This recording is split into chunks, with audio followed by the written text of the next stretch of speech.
supporting his upon her shoulder.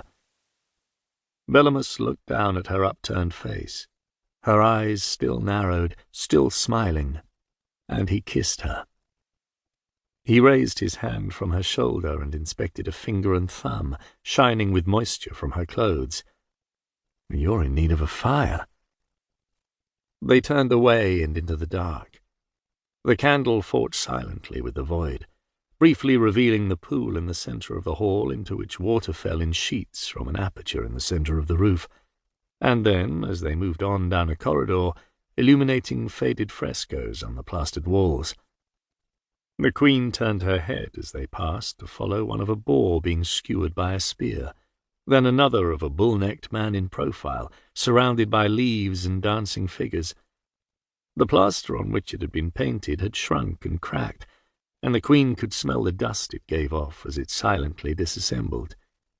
At the end of this corridor was a more consistent glow, and the two figures emerged into another stone room. This one had a hearth crudely chiselled into a wall, with one wooden chair by the fire that burned within, and another drawn up to a glassless window on the other side of the room. "You were awake?" asked the Queen, glancing at the fire. "Watching the lightning." Bellomus steered her into the seat by the fire and snuffed out the candle between finger and thumb. He crossed the room to fetch the chair by the window and a blanket that lay next to it, bringing both back to the woman. He gave her the blanket and drew up the chair beside her. "So what did the king say?" he asked. "He said you're going to war." Bellomus let out a slow breath.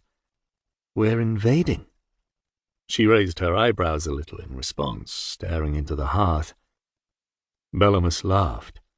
At first a gentle chuckle, until he lost control of it and it became a full-throated roar of triumph.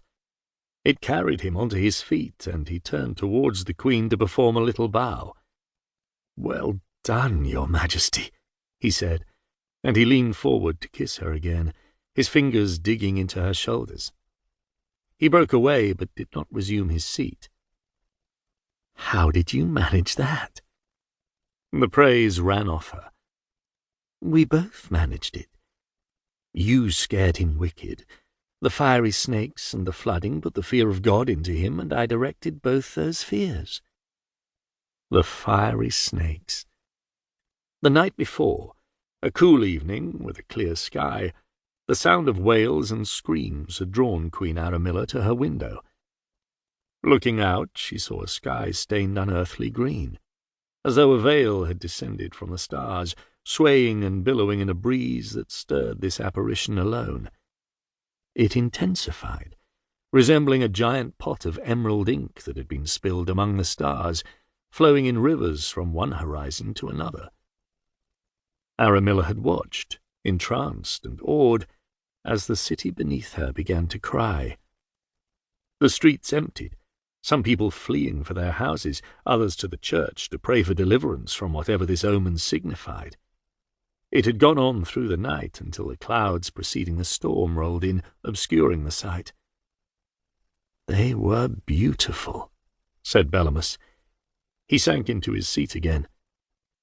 "They did not look like an ill omen to me, but I'm glad if the king saw things differently."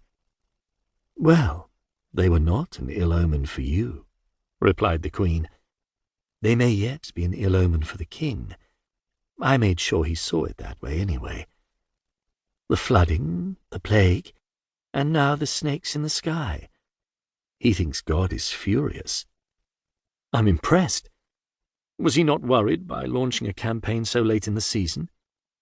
He was more worried at the thought of enduring a winter with God's anger unchecked." She placed a hand on his cheek. "But I've sent you to war, my soldier. Don't make me regret it." She sounded a little amused, but he grasped her hand anyway. "You won't," he said. "I always come back." "Bring me something back from beyond the Abyss?" Her pupils were wide, drinking in the sight of him. He glanced at her. "What should you like? The Anakim have no treasures. They don't value anything that can't be put to use." "What do they have?"